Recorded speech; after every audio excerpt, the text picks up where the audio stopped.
Hello listeners, welcome to my Archive Room channel.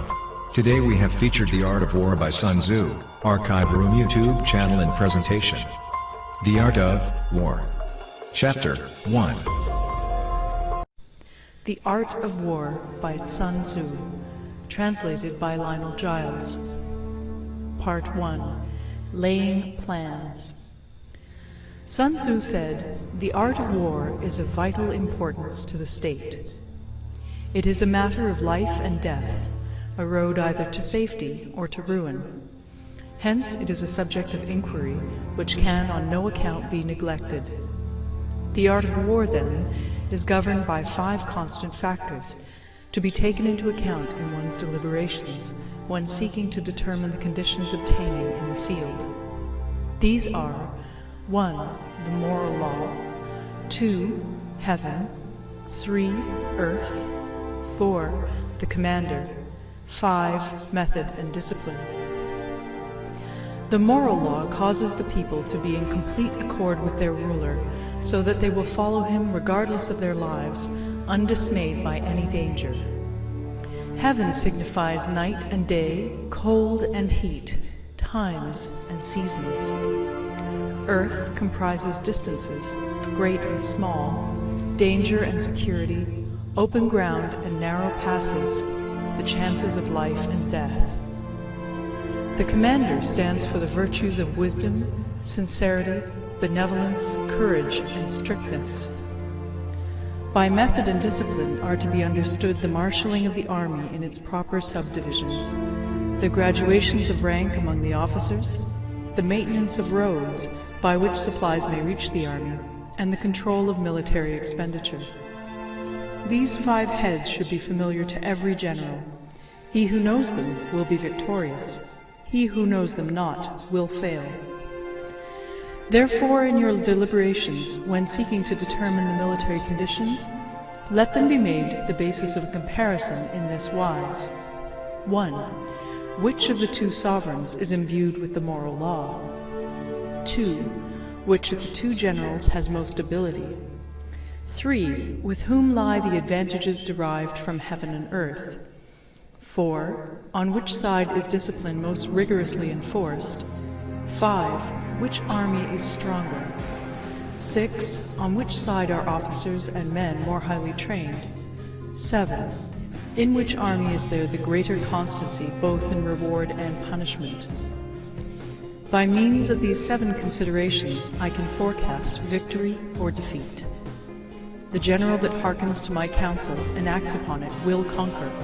Let such a one be retained in command. The general that hearkens not to my counsel nor acts upon it will suffer defeat. Let such a one be dismissed. While heeding the profit of my counsel, avail yourself also of any helpful circumstances over and beyond the ordinary rules. According as circumstances are favorable, one should modify one's plans. All warfare is based on deception. Hence, when able to attack, we must seem unable. When using our forces, we must seem inactive. When we are near, we must make the enemy believe we are far away. When far away, we must make him believe we are near. Hold out baits to entice the enemy, feign disorder, and crush him. If he is secure at all points, be prepared for him. If he is in superior strength, evade him. If your opponent is of choleric temper, seek to irritate him. Pretend to be weak, that he may grow arrogant. If he is taking his ease, give him no rest. If his forces are united, separate them. Attack him where he is unprepared. Appear where you are not expected. These military devices, leading to victory, must not be divulged beforehand.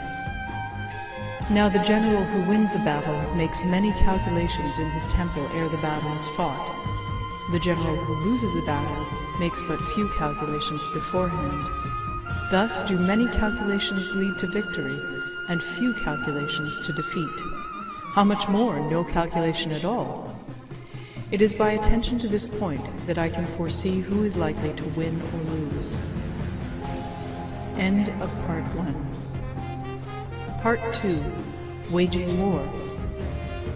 Sun Tzu said, "In the operations of war, where there are in the field 1,000 swift chariots, as many heavy chariots, and 100,000 mail-clad soldiers, with provisions enough to carry them 1,000 li, the expenditure at home and at the front, including entertainment of guests, small items such as glue and paint, and sums spent on chariots and armor, will reach the total of 1,000 ounces of silver per day. Such is the cost of raising an army of 100,000 men." When you engage in actual fighting, if victory is long in coming, then men's weapons will grow dull and their ardor will be damped. If you lay siege to a town, you will exhaust your strength. Again, if the campaign is protracted, the resources of the state will not be equal to the strain. Now, when your weapons are dulled, your ardor damped, your strength exhausted, and your treasure spent, other chieftains will spring up to take advantage of your extremity. Then no man, however wise, will be able to avert the consequences that must ensue. Thus, though we have heard of stupid haste in war, cleverness has never been seen associated with long delays. There is no instance of a country having benefited from prolonged warfare. It is only one who is thoroughly acquainted with the evils of war that can thoroughly understand the profitable way of carrying it on. The skillful soldier does not raise a second levy. Neither are his supply wagons loaded more than twice. Bring war material with you from home, but forage on the enemy. Thus the army will have food enough for its needs. Poverty of the state exchequer causes an army to be maintained by contributions from a distance. Contributing to maintain an army at a distance causes the people to be impoverished. On the other hand, the proximity of an army causes prices to go up, and high prices cause the people's substance to be drained away. When their substance is drained away, the peasantry will be afflicted by heavy exactions.